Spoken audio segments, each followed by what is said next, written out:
Welcome back, and we are moving into our first conversation this morning as we take a look at this year's PSC results. We have with us on set to join in this conversation Dr. Priscilla Brown-Lopez, who is the Assistant Professor at the Faculty of Education and Arts of the University of Belize. And we're joined by Dr. Dorian Barrow, who is the Dean and of the Faculty of Education at Galen University. Good morning and welcome, and thank you for being here. Good morning. Good morning. And thanks for inviting us. Well, we're grateful that you accepted joining us here so that we could have a deeper look at the results of the primary school examination. But before we do, let's just take a moment to be able to learn a bit about your own histories within the education sector before we jump into the conversation. Let's start with you. I've taught at the primary level for about 8 years, so I'm a trained teacher at the primary level. I've been at the University of Belize since 2000, a teacher educator, so I've worked extensively with teachers in training, and my background is as an educator. I'm very passionate about teacher training and more so about the performance of teachers, having had them train in our institution. So I do hope I can add quite a bit to the conversation. Dr. Barrow? Yeah, I've been around the block as far as education is concerned. I've taught high school. I taught at Belcast. I taught at the UCB. I taught at UB for a while. And I went to University of the West Indies, where I was for the last 12 years, working in the Faculty of Education there. So I've been basically in the field of education all my professional life. Over the last 30 years or so have been focusing specifically on teacher education. Yeah. Now, let me ask you as an opening to the conversation, what are your thoughts on the analysis that we see out of the Ministry of Education of the PSC results on a yearly basis? I am extremely concerned about the results in mathematics as well as language. I always keep thinking to myself that the teachers we have in the schools, most of them, they do graduate from the University of Belize. We have what is called an internship, and so they go through 12 weeks of practical application of what they've learned, and prior to that they have several opportunities for them to practice within schools. However, there are instances that we've trained persons and they've done well throughout the practicum, so they do understand, they know how to teach, they know the subject matter, but what happens afterwards, I'm a bit worried about whether they're monitored, supported, what's happening on the school, within the school. That is not to say that people are not working or perhaps principals are not monitoring and supervising teachers, but we've also seen instances where we go and do spot checks. We're visiting one of our interns and we go to see another person who we've trained, and you look at the plans that they have to teach and it's marked seen, the beautiful signature of the principal. When you read it, it's not really what we want it to be. Yeah. So I'm worried about the accountability within schools, and I really want to say to principals, I'm not saying you're not working, but I feel that there's more to be done, and the persons we train must be held accountable to deliver on the quality of training they've received. Yeah. And so it's not just to have these warm bodies in the schools, but to make sure they're delivering in terms of the content, working with students, making sure they're meeting their needs. I'm not sure that that is really happening as it should. Yeah, yeah. Is it perhaps, standardized testing is one of those hotly debated issues, whether or not they're effective or in measuring a student's capacity. Is it that we need to move away from this type of testing to find out how children are performing in school or what they're actually learning in school? Well, there's always test anxiety. Yeah. And there are students who are very good academically but not good in terms of responding to tests. So indeed, I think using the scores as a measure to say, well, if you did not do well, you're not academically inclined, you don't have the skills, may not be a total accurate picture of what it is. In fact, I've been researching trained teachers and their impact on students' performance, and what is interesting is that the research is saying that there's a poor correlation. So therefore, you could have a very well-trained teacher. It doesn't mean that students will perform well in national examination. Mm-hmm. And so the research is ongoing. We've also done our own research in the field, and we've asked students at the primary and secondary level, how do you feel about mathematics? How well do you respond to mathematics teaching? And most of them said they experienced high anxiety in math classes. They felt very stressed, they felt uncertain. Then one asked the question or begs of them, why is that the case? And they felt that the instruction was very unclear. Many times they were lost along the way. They weren't given the support they needed. So perhaps the teaching of that subject needs to be re-examined as well. Culturally, can we argue that perhaps it has always been a thing where when we're going into the exam, we already know by maths be hard. So we go in with that mindset. Yeah, we go in with that mindset that there is this challenge that perhaps we're not able to overcome based on what everybody else is saying going in. It's sort of like a preconceived notion that maths is difficult. Yeah. Can that be argued that perhaps that is part of the reason? I agree that can be argued because it has an effect on whether their level of feeling of competence, their self-efficacy, that they can do well. And therefore, we need to also encourage students to think about math more positively and for teachers to find innovative way to have students love the subject as well. Yeah. Dr. Barrow, your thoughts? Well, in answer to your first question, I think that the Ministry of Education is getting a lot better in terms of how it reports the results of the PSE. I am still very much concerned, although I'm particularly happy that they celebrate the 25 kids who do the best. So this is not taking anything away from Haley or Rolando or Garson or the other 25 who have made it. But this year alone, there were 7,271 students who took the exam, and to just celebrate the top 25, I think is somewhat as an injustice. As a matter of fact, I think that one of the fundamental problems with this project, because it is a project, the PSC is a project. It started at the same time when UB was born, which is 2000, so it's 18 years old. It is a project. I think that the unit of analysis is still the student, and I think that it really needs to be the school, because it's in the context of the school that all these things happen, where you could find the influence of the teacher, and as Priscilla was talking about, the principal. So I think that there need to be some kind of shift and focus in terms of that. But the fundamental problem, I think, with this project is that the teaching of mathematics and the teaching of language is not being done in an adequate way. Strategies to deliver these services better must need to be developed, and I must say that the place that I am associated with, which is Galen University, I have been focusing a lot on that in terms of how do we equip the teachers in order to teach to a diverse audience, right? To teach to kids in Belize City, to teach in kids in the rural village of Toledo. Because a strategy might work well in Belize City, but that doesn't necessarily mean that it's going to work in a village like Corazon Creek. And so what we have been trying to do through our teacher training program is to try and test some of these new strategies and see how they are context dependent.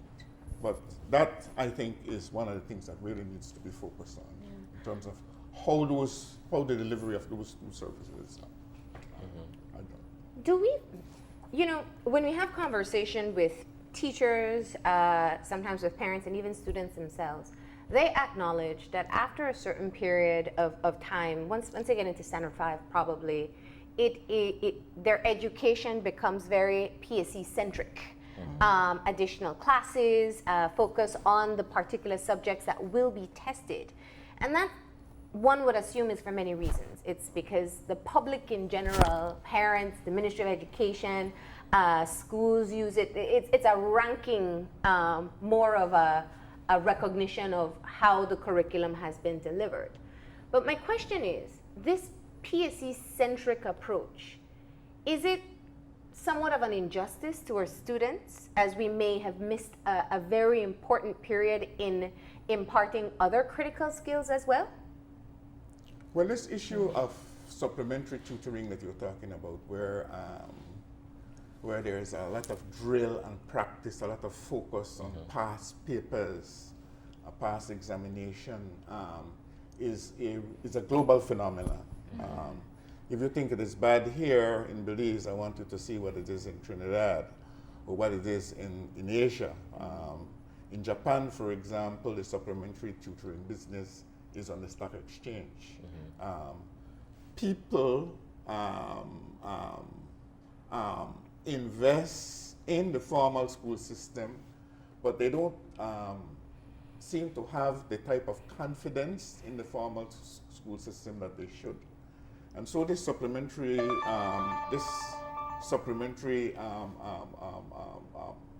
approach, this additional approach, is really an indication of how effective your formal school system is. One person, Stuart, for example, in looking at the issue in Asia, talks about it as the shadow education system. And it measures the longer the shadow. In other words, the more there are these supplementary activities, the weaker your education system. So I think it's one indication as to what are some of the challenges we're having with I've always. education. You had some thoughts on this? Yes, I really want to say that drill and practice will not work if students lack the foundation and more so the understanding. For example, I conducted a research when doing my doctoral dissertation on the use of constructivist-based instruction to teach mathematics. And I found at the middle school level, students lacked the background skills. They were not able to multiply, they did not know their tables, they were struggling with basic math problems. And so if you move those students into standard 6 and begin to drill and reinforce, I mean, you're drilling on basically on not much. And so although you're going over and over Imagine the pressure. and then you give them a problem where they have to think, they lack the background skills. You have me teaching using critical thinking as a focus. And I think I want to highlight the notion of critical thinking, that in many instances, people teach just in they ask very low level questions, they're not eliciting critical thinking, they're not testing at higher levels of thinking. And so when the exam moves into testing those higher order skills, the students cannot perform. In fact, there have been instances, and I want to focus on mathematics, where we have a math instructor, we teach the math curriculum to teachers so that they're able to, if they understand the curriculum, they can teach it, but they struggle, some of them, not all, struggle with the content. So if they are struggling to solve those, how will they be able to teach it? So they may pass the course with a C, but they're not the best of. And that's not in all cases, because I want to say to my teachers listening that they are very excellent persons who do understand and are able to teach well, but there are those who actually struggle through the process. They themselves struggle with some of the content that they need to teach. Dr. Barrow mentioned that we have focused very much on the top 25, and we haven't spoken as much about the overall results, where there are challenges in how students performed in this exam, and we've seen it year after year, which is why you're speaking of mathematics. And my question, I feel that once this happens, people start looking at who to blame. The school says, oh, well, it wasn't a bright bunch. The parents say, well, the teacher, especially the standard 6 teacher, didn't perform his or her duties well. Should we be looking at who to blame, or is there something else we are missing within the equation of that child's education from early childhood to standard 6? What are we missing? There are other factors as well, because the home, the community are very important. I've gone to schools outside Belize where the teacher pulls out her drawer and all the report cards are there. Maybe only 10 out of 30 parents came to could collect their children's report card. I've been to schools where I see a child with his head down and the teacher teaching, and I say to her at the end, well, why didn't you tap this child on his shoulder and ask him to pay attention? And she would say, he's not feeling well. And I would say, well, why don't you help him? And she would be saying, well, he has had medication, so we can't give him anything. So I said, why don't you call his parent? And she would say, his mother, one example, a real example, ask for money in front of Hofius, and we're trying to ask people from Hofius to tell her to please come back to the school. And I would say, can you please ask somebody else to help the child? The child is sick, head on the desk, not paying attention. They would say there's nobody else. So those children, when they get to standard 6, can we really expect them, well, we hope they would, to be able to perform well? I mean, they're going through serious challenges. And so we need to look at the areas of our country where students are most at risk. And I worry about those who did not make it, that Dr. Barrow mentioned, because I remember in my own early childhood, and I did the BNSC, to me that exam was a cutoff. So you don't make it, you don't go to high school, there's nothing for you. And if you keep doing that for 20 plus years, where do you think these people are? Are the same ones that are forming a subculture that we now have a challenge with? So if we don't address those who don't make it and say, well, you know, we have these 25 and they did so well, but the others, let them figure it out. I spoke to a teacher last night who was saying of her class of 30, there's about 15, they're not going to any high school, they don't know where they'll go, they didn't do well. So do we say, like, too bad? I mean, your luck has ended. If we keep doing that, we will have a lot more challenges coming our way. My take is that the PSE needs to become a part of a broader system, what I call an accountability system. I think it's an important tool, right? But it seems to be the only game in town we have right now. We have another exam called the BJAT exam that is supposed to provide some information about what is happening at the level of the school, right? But we really don't have an accountability system. What we have is a sort of a compensatory system where we try to reward based on a limited amount of performance and that type of thing. We really need to clearly define some targets and have a system where we begin to look at each school and see how the school how the school is performing on a yearly basis. So each school has to be indexed. I mean, if you look at this top 25 thing that happened this year, for example, of the top 25, 12 came from Belize City, 5 from Orange Walk, 3 from Toledo, 3 from Cayo, 2 from Curacao. There were nobody in the top 25 from the Stank Creek district. A whole sub-education sector. And what does that mean? That does it mean that the schools there, they are no good? And yet, if you look at the thing at the school level, some of the best primary schools that we have are in that particular district. It's just that they don't have this emphasis on the top 25. They're looking to develop the whole school rather than just 1 or 2 kind of individuals. But what about the private-public distinction as well? We can't ignore that from the top 25 results. And what does that represent? I mean, does it go back to the same issue where we have heard teachers complain about before, which class sizes make it more challenging for them to be able to deliver adequately or equally to all students? Is that perhaps, I mean, one could argue this is a justification. You see, with an accountability system, you'd be able to say specifically what are the contribution of the private schools vis-a-vis the church-managed schools, the government-managed schools. And we'll be able to focus on the problem from an early point. We don't have to wait until they reach standard 6 and take this PSC in order to correct the problem, because a lot of the problem really surface much earlier than that. If a student, for example, cannot read by the time they reach standard 3, then that school has to be flagged and resources have to be poured in and targets have to be set for them so that that particular thing is in. So I think it needs to be a part of it. What I find interesting is that within some of those private schools, they have trained teachers, but not as many as in the public school system. So one should say that perhaps the public school system should be better. However, the parents are more supportive.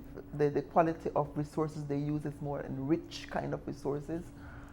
Those parents that have children in these private schools, they have tutors in many instances to support their child. And so it's a lot of different factors. It speaks to class size, the teacher's ability to be able to work with the student, the support they get from the school, from the parent, and other support systems. It's not just, I would say, we can't look only at the training of the teachers and various schools, but there are other factors that are impacting. So there are also different types of private schools, right? We are accustomed to hearing the results from the Hummingbird or from the one up here. But there are private schools in the Mennonite community, for example, back at Spanish Lookout, and they are not doing so hot in terms of especially in terms of the PSE. Just recently, a few of us looked at what was happening in that part of the world, and they really came out at the bottom in terms of the performance. In terms of an index, if you were to apply. What would that be attributed to? Well, we are still looking at that, right? Because schools in those communities are embedded in some of the most economically successful communities. Spanish Lookout, you go back to Spanish Lookout, is like you're going to rural United States or something like that. There's a lot of economic activity, a lot of economic success, but yet in terms of the formal education, they're not doing so well. Some people say is that their emphasis is very different from what we would normally have and what we would have in some of the other private schools. Can I ask this quickly? Can it be perhaps the fact that within the Mennonite community, for instance, they are so united, perhaps for want of a better word here, where it's difficult for an outsider to come in. So perhaps when you look at the education system there, you probably won't find a Creole teacher or a Spanish teacher there, as opposed to perhaps one of their own. And if that individual does not have the requisite training from the actual system that is put in place, then maybe that is part of the reason why it trickles down in that manner to where it's not as functional as it ought to be. Well, that is a consideration, but they have to maintain the same standards as any other school. The government, for example, is insisting that you have to have a license to teach, and they have to meet that criteria also.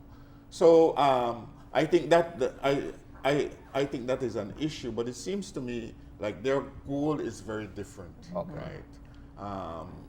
Their goal is more to provide a kind of literacy that would fuel their economic development and their economic growth and their whole orientation. Their timetabling, for example, is built around their activities, right? So when it's time to reap those families that are in the agricultural sector, they want their kids available for that kind of thing. So the school schedule accommodates that kind of thing. So there's a lot of things that we could learn from the different types of private schools in order to help the overall situation.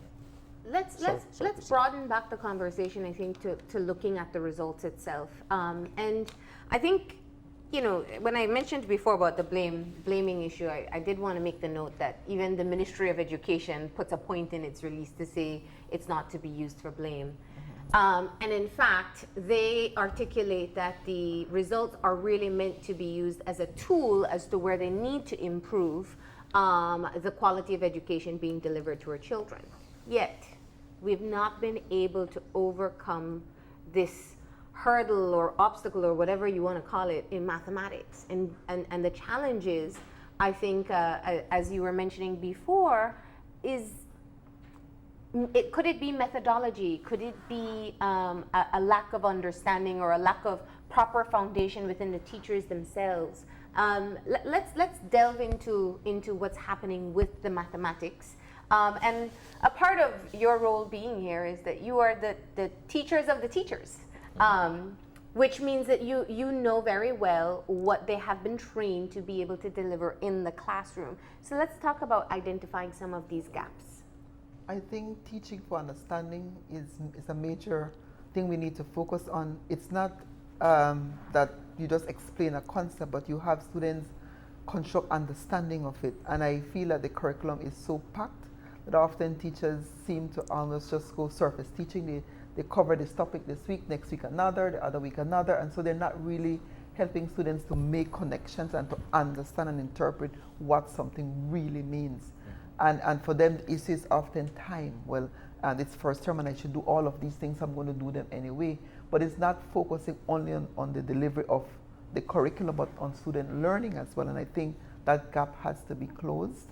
And oftentimes, when I have workshops with teachers, some would say, it's talking about grouping students and showing them resources, that those things take too much time.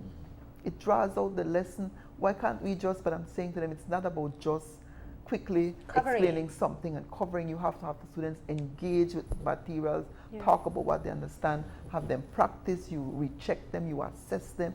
Based on your assessment, you decide, should I proceed, should I go back and reteach something? But it's simply moving from one topic to the next without really centering on building, constructing understanding, and that is a major issue. And math is so conceptual. Like, you have to understand the concepts and its foundation. You have to build on each foundation as you go along. Yeah. I think the issue with mathematics is a very unique one, and the strategy that we are using of preparing a generalist teacher is not working for us.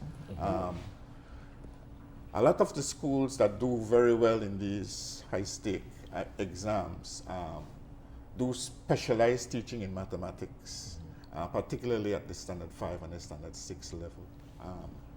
I think we have to look at that very carefully and really realize if certain subjects like mathematics, I know certainly physical education, but mathematics too, if we don't have to prepare specialist teachers for that. So that in our primary schools, you have a math teacher that all that they do is to teach mathematics. And they are the math teacher who teach mathematics from infant 1 all the way to standard 6. Of course, it will take more than one of them to kind of do that. But that is all they do, as opposed to try and be this person who is a science specialist, who is a linguist, who specializes in Belizean studies, the social studies, computer, Spanish, everything. I think in mathematics, we will have to look at that and try to reform it in that particular context. What do you think, Priscilla? That is very true. In fact, we've been thinking about offering subject specialists to teachers because they're not skilled in all those areas. Can you imagine the primary teacher teaching from 8:30 until about 3:30? They go from one subject to the next. Yeah. The ones you like, you place more emphasis on. The one you don't, you kind of just hardly do anything. And there's nobody to really check how well you do these things. I mean, it is a problem. I do agree that we ought to focus a bit more on how we train. When is there the separation into subject teaching? Is it only in upper school that takes place? In some schools. In some schools, it's true. That's right? interesting. In some schools, it's true. I assumed it was all. But in the majority of schools where there are subjects teaching, is normally only done in the upper division. Because the truth of the matter is that the ministry do not support subject teaching. They have a formula in which they match the teacher to students, and that doesn't allow for subject teaching. But it's something that we really have to look at. Okay. Well, we are actually going to take a pause at this point in the conversation, and we'll take a break. And when we come back, we'll continue interpreting the results of this year's PSC. So stay tuned.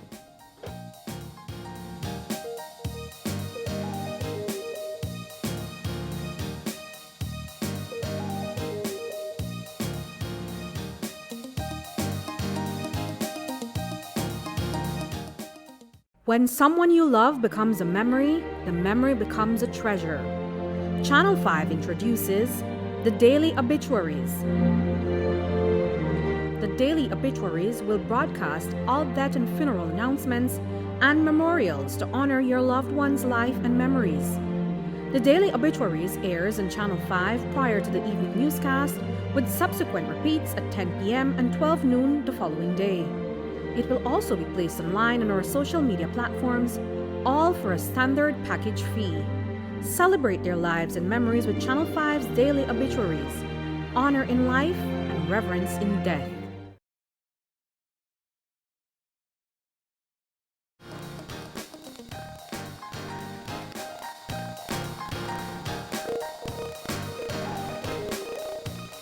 And welcome back. And we are continuing our conversation. We're joined by the Assistant Professor for the Faculty of Education and Art at the University of Belize, Dr. Priscilla Brown-Lopez. And we're also joined by Dr. Dorian Barrow, who's the Dean of the Faculty of Education at Galen University. As I joked about earlier, they're the teachers of the teachers. And we're taking a deeper look, I should say, of the primary school examination results of 2018, and speaking a bit about the exam itself and some of the challenges that have been identified. Before the break, we jumped into the mathematics discussion, and we should perhaps pick up from there. You spoke of subject teaching being perhaps one of the areas that needs to be looked at within the primary school system. It is in secondary school, right? Yeah, that's right. My assumption was it was happening in all upper schools, but you've dismissed that for me. From your knowledge, why has this not been an area explored as yet for primary school level? Well, I think it's a matter of cost, right? The bottom line is the way how we fund our education system. We basically fund on a student-teacher ratio, and to introduce subject area specialization will increase the cost. It will increase the cost, and that is not something that a lot of public schools can afford.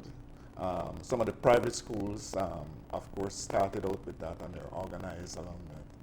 And some of the denominational schools have been able to work their way around it. But it's a question of cost, essentially a question of cost.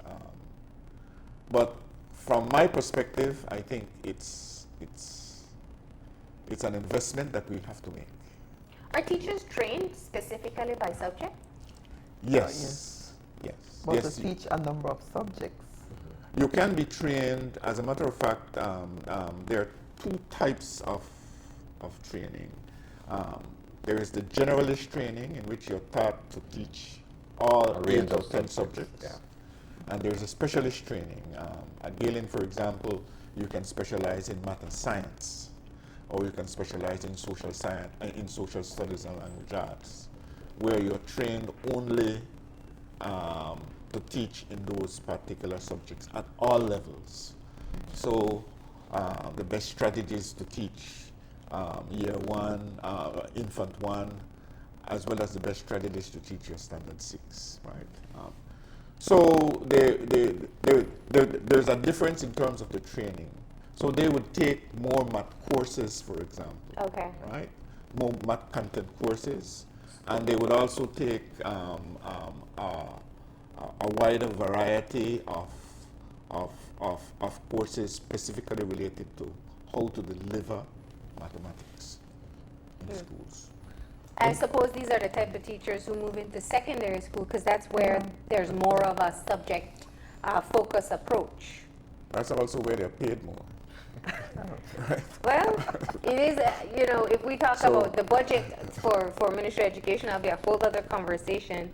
But let's move into the English No, part. but that's an important point, because for a long time, I remember in the 70s and in the 80s, we tried that, so to send people to get trained in specialized areas, in science and in mathematics in particular, right? And the hope was that they were going to come back and function in the primary schools. but then they were paid significantly more if they went to teach in the secondary school, and so they ended up there. So that also have to be looked Yeah. at. Yeah. Now, if we shift, I just want to be able to maximize our time and talk about the English results. And so we had, let me find my results. There was a slight decline, and it was explained that this was just a slight variable. Less than half of the students, 42% who sat this year, scored satisfactory level of performance, which was a C or better, which means over 50% scored below that level. And I'm not sure how we should interpret this result for English especially. What are your thoughts on this? I remember way back in about 1998, 2000, they were developing what was called in the new primary school curriculum. And the focus was on integration, meaning that you'll be teaching a language arts class, and you're also making connections with science, mathematics, and so on, which is a wonderful idea. And I kept saying to persons that when you look at those subjects, you want to make sure that you focus on certain skills and concepts and develop a repertoire of very good both oral and written skills. And be careful how you mix up too many things at the very early stage. You want to have a strong foundation. I think in terms of language arts, and I will say this quite openly, there are lots of areas that must be improved. Teachers often fear teaching the subject because you're asked to be teaching, for example, your reading skills, but you have communication, you have writing, and for them to be able to help somebody to master all of those in an hour period, the teacher must be very skilled in doing so. And they fear, I must say, the ability to do so. There are also language barriers. In some parts of the country, the teacher themselves, based on their own cultural factors and the way they speak and so on and so on, it's not one of the best situations. And I must say the Ministry of Education, they've placed a number of interventions in schools, and it's working. Yeah. But the foundation, in many cases, it has not been built, and so at the latter part of the years, if they did this over the past 3 or 4 years, or perhaps even more, those who have gone through the system, we still have this challenge. And how are they nurtured? How are they scaffolded? How are they helped to be able to write well? And I really can't understand it, because I remember teaching at the standard 1 level, and I had students who were 7, 8-year-olds writing paragraphs. And but you the teacher must be motivated. You have to capture their attention. You have to look for creative ways. You have to find different mediums to have them write, to talk about things, and you have to be guiding them. You must be passionate about what you do. Yeah. It can't be just a normal, open your book, finish this page. They have to get into the teaching mode and really. You know, I think my colleague is actively researching this particular, Dr. Aileen Harris, she's a linguist herself, and her thesis is that it's a teaching strategy issue. She's saying that we need to adopt something that she calls trans-languaging, right? We have to utilize the primary school classroom in Belize has become very, very diversified. Yes. Yeah. Right? So you have Creole speakers. I mean, you take a place like Belmopan, for example, you have Creole speakers, Spanish speakers, Garifuna first language speakers, Maya first language speakers. And what she's saying is that the teachers are not taking advantage of the linguistic register, of the linguistic diversity in the class. Wouldn't they have to be trained to be able to recognize that, though, and capitalize on it? Yes, and that is where the strategy comes in. How to use that kind of methodology in order to teach language. And I think we really have to make a paradigm shift in terms of the language, right? In how we really deliver it. And then in the case of the mathematics, I think we have to go subject teaching. Can we say this then?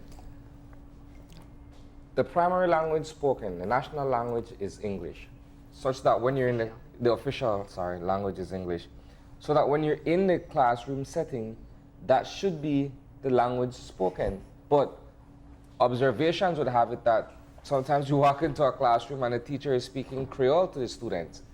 That doesn't necessarily teach you the mechanics of the English language in terms of sitting an exam and being able to understand where the commas go, how to spell the word properly, how to pronounce it properly, and what have you. Well, you see, the thing about translanguaging is about using what you have, right, in order to better understand the target language. We agree that the target language is Belizean Standard English, right? But we have to use the fact that a child understands something in Spanish, or understands something in Creole, or understands something in Garifuna, in order to get them to better understand how to articulate that particular something in the target language. Correct. And it's the strategy in order to how to do that that is critical. Correct me if I'm wrong, isn't this now being instituted in early childhood education? If I can recall speaking with the Ministry of Education, that they're looking at utilizing what is the first language of children at entry level as a part of their education process? Yes, and also keeping the focus of the standardized English as well. Yeah. But one of the areas, and we know there's a very active literacy unit in the Ministry of Education with very good reason. You know, we look at our English results today, and I don't know the results of BJAT, but reading and comprehension and literacy is one of the things perhaps that we have really understated. And more and more when you speak to educators, you realize that people are finding serious gaps in the literacy level at the higher phases in education, which means if a child doesn't get that proper foundation, which should be at about what, standard 1? Yeah, but yes, standard 1. Imagine them struggling to comprehend all the other information they have to take, because that's the basis. That's the basis of learning all the other languages.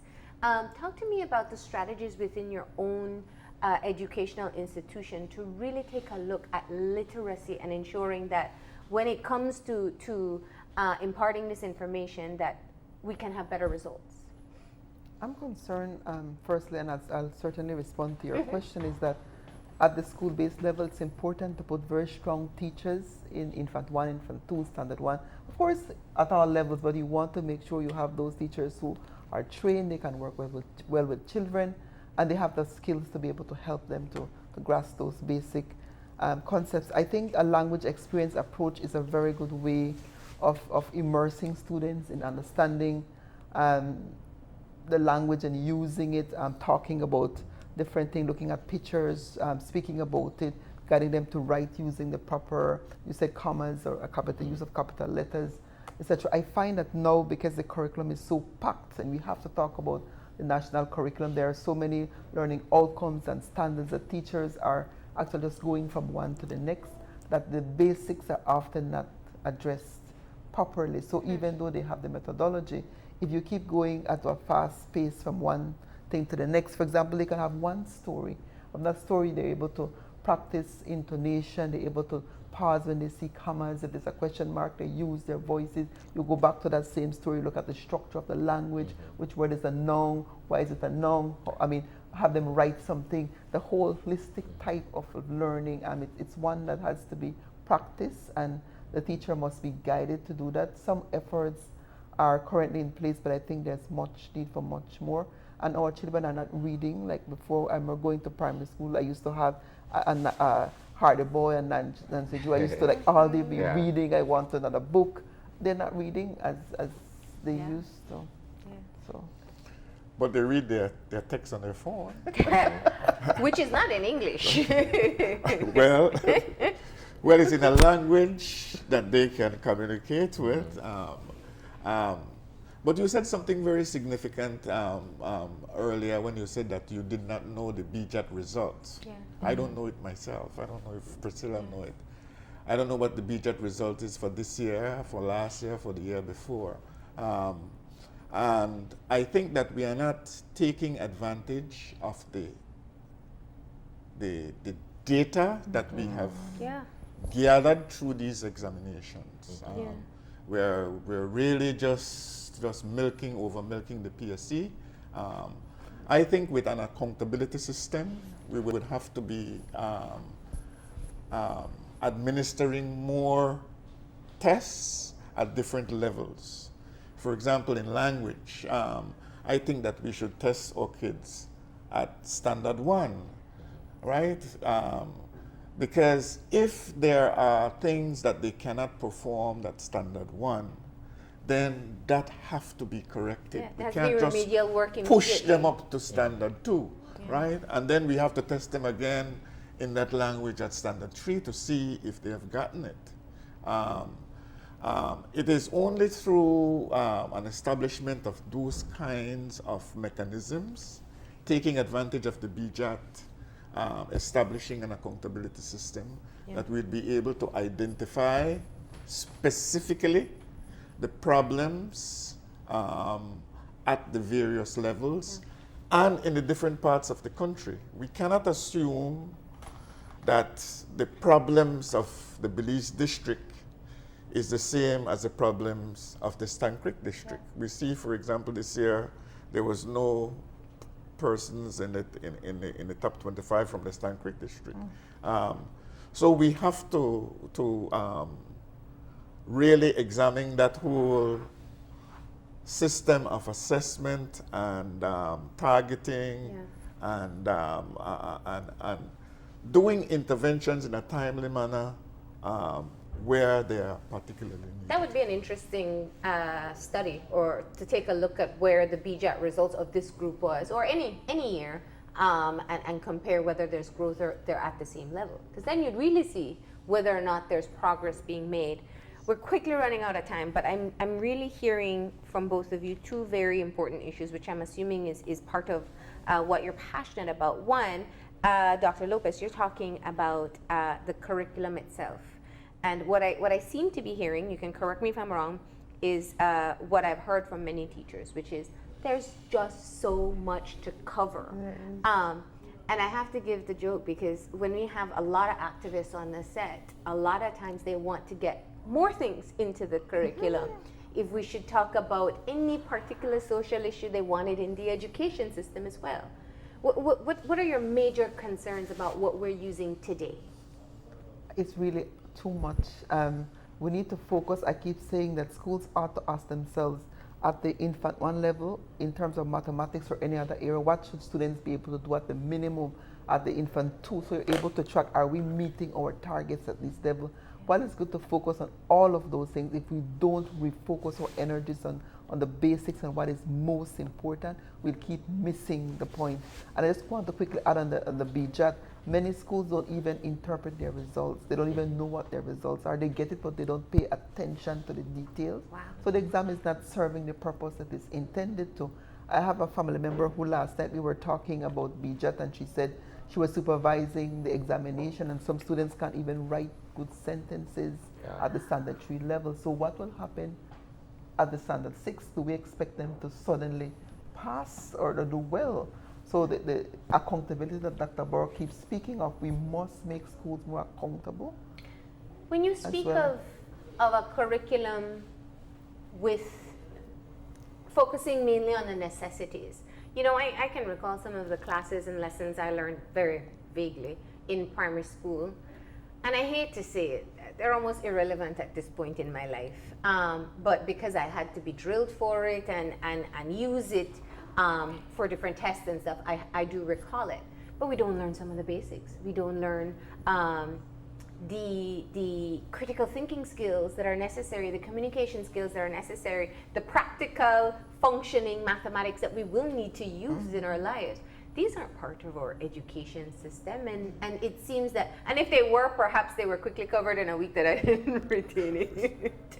But is that what you're saying? Is it just ensuring that our children have the skill sets that are necessary for them to continue to be learners as they progress through life?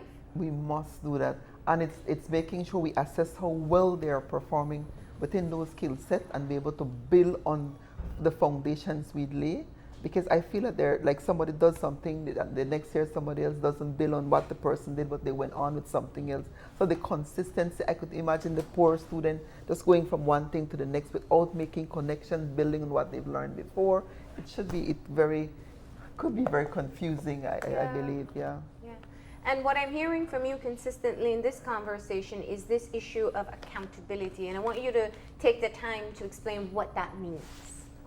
An accountability system is a system where you reward those schools that meet their targets, you reward them, Somewhat And- merit-based. and you it's strictly merit-based, and you punish those schools that don't meet their target in a consistent manner.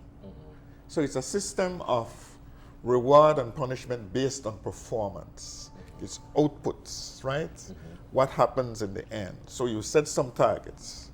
So this year, right, I had this percentage of my students who couldn't read, right? And so I set a target that within the next 2 years, I would have solved that particular problem.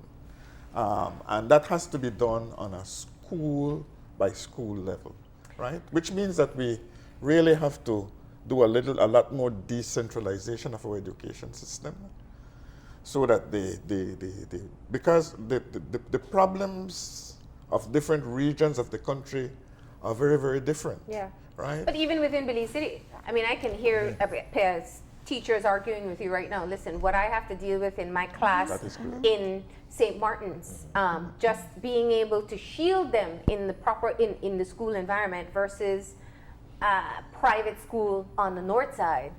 They're two very different realities, and they're two very different type of children coming into the system. So how do you balance that part of it? Even if we don't use private, you could use a St. Joseph school, for example. But the thing is that with an accountability system, you are going to be providing the schools with the resources that they need. Right? They have a problem. St. Martin, the poorest. Well, my favorite school, which is Queen Square, Anglican school, you provide them with the resources that they need, right? Some of these kids, for example, there need to be a much stronger feeding program in some of these schools because they're hungry, you know. Some of them don't have the resources to buy their books and that kind of thing. So those kinds of resources have to be provided, right, to support the kids then. And you work with them in terms of setting realistic goals, and you hold them accountable to meet those goals. And if they don't meet those goals, then you have to act on that also.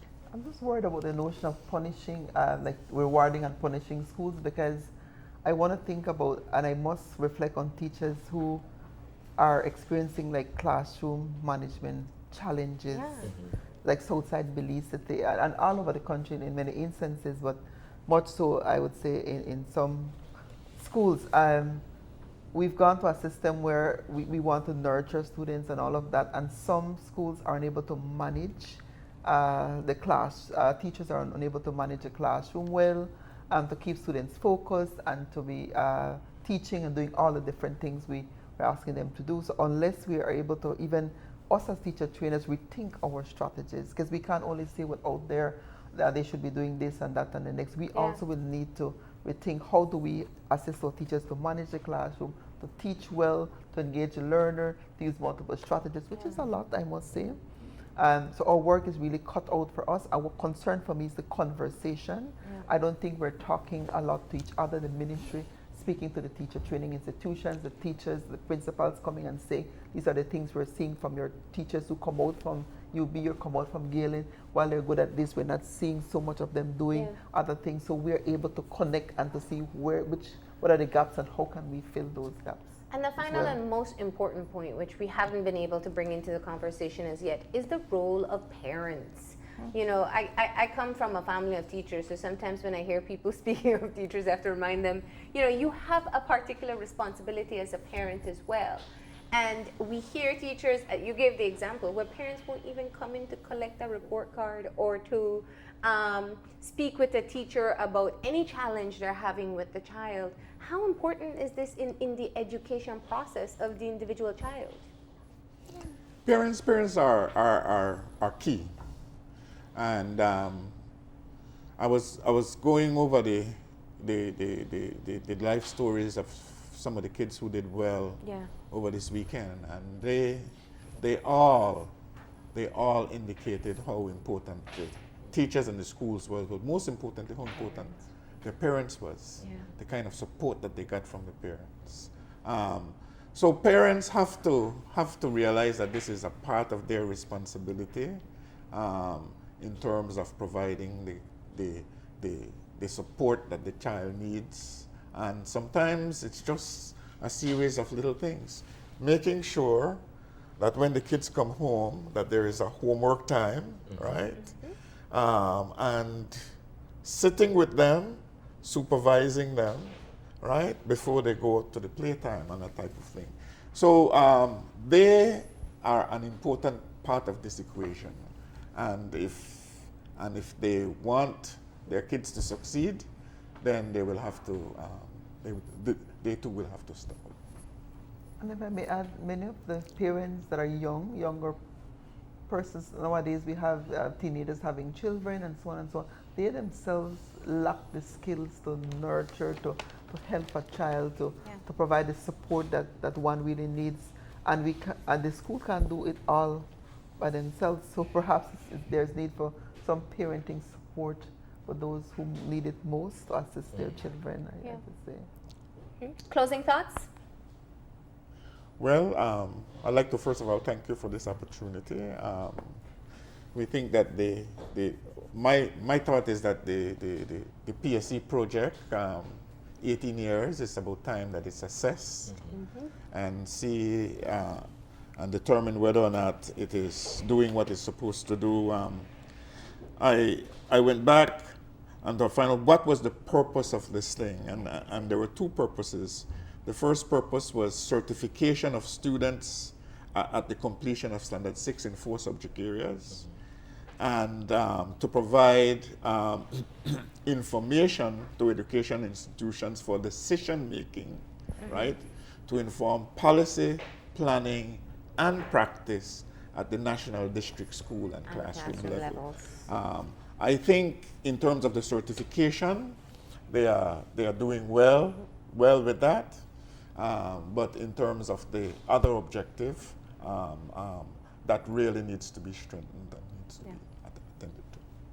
As a teacher trainer for the past 18 years, and teaching is my passion, I want to say to all teachers listening that if you have been trained, it's important to look within your classroom at students who need you most. You cannot be teaching generally to the class, but you must be able to work with those who are most at risk. Unless we're able to help them to grow, to develop, to succeed, our country is going to be at risk. We cannot ignore the realities on the ground. The child in your classroom who cannot read or write, it cannot be that it's too much work for you. You must be able to sit and find the time. As a teacher myself, I recall teaching classes with 33 students, and I knew those that were struggling, and every day I made some time to, they had these long benches, I would sit beside them. Every day I come and sit at least for a moment and to check, and when the child sees the interest and feels that you're there for them, that alone helps them to be able to, they try to do their best. And the work of teaching is a very challenging one, but we must put our energies where we should. And when you accept to become a teacher, it is not a job.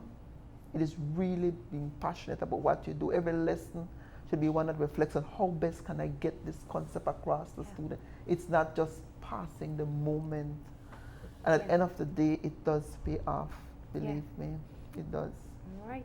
Well, thank you very much for being a part of this conversation this morning. Thank you. All right, we're going to go ahead and take a break, and when we come back, we'll get all the details of this year's archaeology symposium. So stay tuned.